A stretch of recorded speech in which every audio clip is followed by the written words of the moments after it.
সংঘেতি যোজনাগ্নায় শতৈরপি মুচ্ছতে আয়ুরাজ্ঞাং বিজয়ং দেহি মে ভগীরথ গঙ্গা দেবী সুচির ভব শুদ্ধির ভব নিজেদের মাথায় ছেড়ান।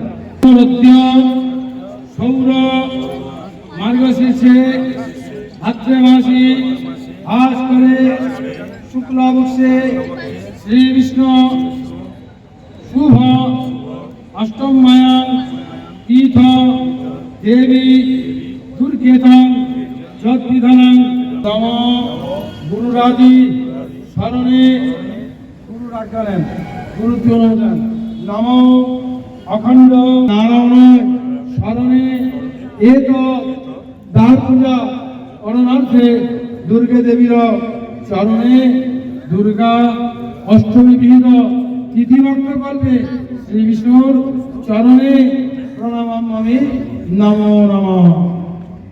নর্মদে সিন্ধু কাবেরী জলেস্মিন সন্নিধির কুরু কুরুক্ষেত্রে গন্ধ পুষ্পে শ্রী বিষ্ণু পার্বতী প্রিয়পুত্রায় গণেশায় নমঃ।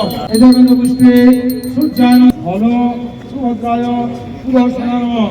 রাধা কৃষ্ণ যুগলমূর্তি। পুজো করতে গেলে হাইকোর্টের পারমিশন লেগেছে। আপনি যেই পশ্চিমবঙ্গে জন্ম নিয়েছেন, জন্ম নেওয়ার পর আপনার মনে হয় বুকে হাত রেখে দিব্যি খেয়ে বলবেন তো কি পশ্চিমবঙ্গতে হিন্দুরা ভালোভাবে থাকতে পারছে? যদি এমনই আছে তাহলে এই আমাদের খুঁটি 2024 সালে কেন ফেললো? 2023 সালে যখন 48 ঘন্টা আগে হাইকোর্ট পারমিশন দিল, আমাদের প্যান্ডেলকে কেন অন্য ধর্মের ব্যক্তিরা ব্লেড ছুরি দিয়ে কেটে ফেললো? সেটাও আমরা প্রতিবাদ করেছিলাম। কিন্তু পশ্চিমবঙ্গ এমন একটা জায়গায় চলে গেছে যেখানে সনাতন ধর্মের অস্তিত্ব বলে থাকতে পারবে না বলে শেষ করার একটা চক্রান্ত চলছে, যেটাকে আমরা আটকাচ্ছি। আমরা যারা হিন্দু ধর্মের সৈনিক, এই পুজোটাও হিন্দু সেবা দল করছে, তার হিন্দু সেবা দল ইন্টালি বঙ্গীয় সমাজ সার্বজনীন দুর্গা উৎসব কমিটিকে সমর্থন দিচ্ছে। আমরা আমাদের লড়াই দেব।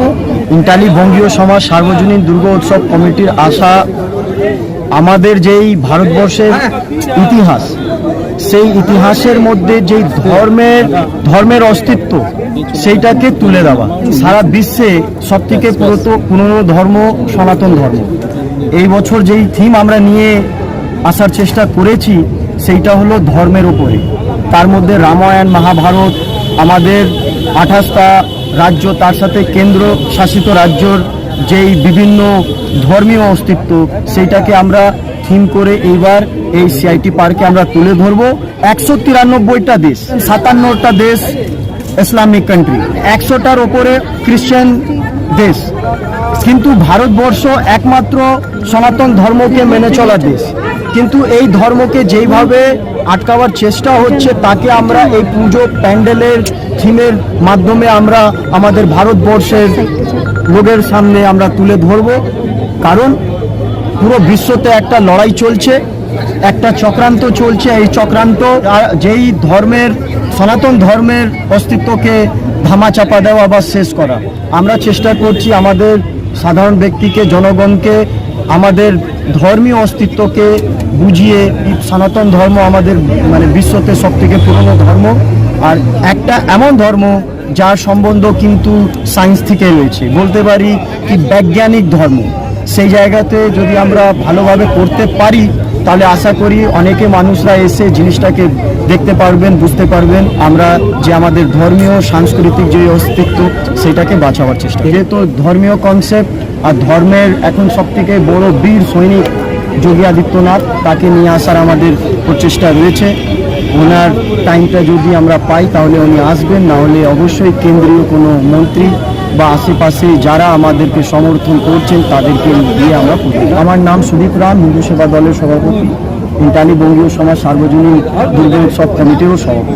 দুর্গোৎসব, দুর্গাপুজো বাংলা এবং বাঙালির সর্বশ্রেষ্ঠ উৎসব বা পুজো, এবং এটা এখন সারা ভারতবর্ষে বিভিন্ন রাজ্যে, শহরে, এমনকি বিশ্বেও বিভিন্ন শহরে, বিভিন্ন রাষ্ট্রে দুর্গোৎসব পালিত হয়। এখানে আমরা উপস্থিত হয়েছি আজকে খুঁটি পুজো উপলক্ষে। তৃতীয় বর্ষে পদার্পণ করলো। আমরা সকলে এখানে মিলিত হয়েছি। পুজোর 4-5টা দিনের জন্য আমরা সকলেই অপেক্ষা করে থাকি এবং প্রত্যেকেই যে যেখানেই থাকুক না কেন, যদি সুযোগ থাকে আসার বাড়িতে বা পাড়ার পুজো মণ্ডপে, তারা এই কটা দিন দেশ এবং বিদেশ থেকে তারা উপস্থিত হন পরিবারের কাছে একসঙ্গেই দুর্গোৎসব পালন করার জন্য এবং পাড়ার প্যান্ডেলে। পুজো নিয়ে বিতর্ক হওয়ার তোর কোনো কারণ নেই। পুজো নিয়ে বিতর্ক হবে কেন? এটা ভারতবর্ষ, এটা পশ্চিমবঙ্গ।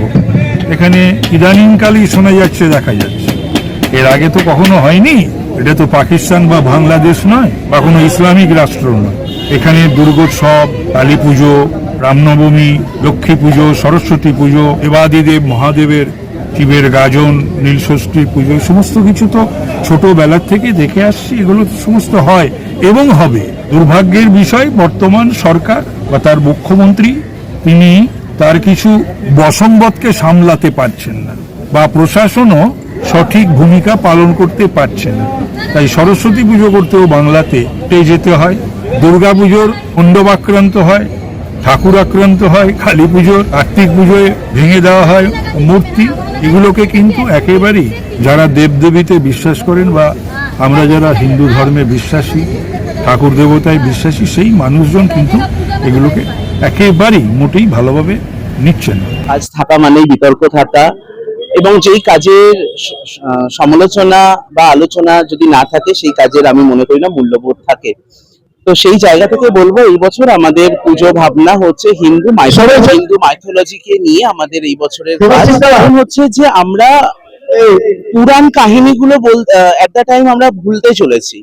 আমাদের প্রজন্মকে কি বার্তা দেবো, যে আমাদের কি রামায়ণ, কি মহাভারত, কি বাল্মীকি, মানে সত্যি আমরা যে বাংলার বুকে এত সংস্কৃতি, আমরা নতুন প্রজন্মকে কিছুই দিতে পারছি না।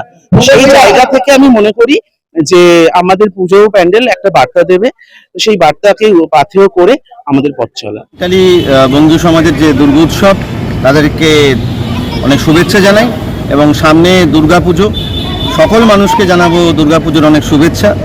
এবং এন্টালি বঙ্গী সমাজ দুর্গোৎসবকে হাইকোর্টের মাধ্যমে অনুমতি নিয়ে তারপরে তাদের 2 বছর আগে পুজো শুরু করতে হয়েছে। এটা দুর্ভাগ্যের ঘটনা। পশ্চিমবঙ্গে পুজো করতে গেলে হাইকোর্টের পারমিশন নিতে হচ্ছে, রাজ্য প্রশাসন অনুমতি দিচ্ছে। দুঃখজনক ঘটনা বোধহয় কমই ঘটে। আগামী দিনে যাতে অসুবিধা না হয় এবং প্রশাসনের মধ্যে থেকে সেটা নিশ্চয়ই সম্ভব নয়। 2 ঘন্টা বেজেছে এবং আগামী দিনে মানুষের দুর্গোৎসব থেকে শুরু করে গণেশ করতে অসুবিধা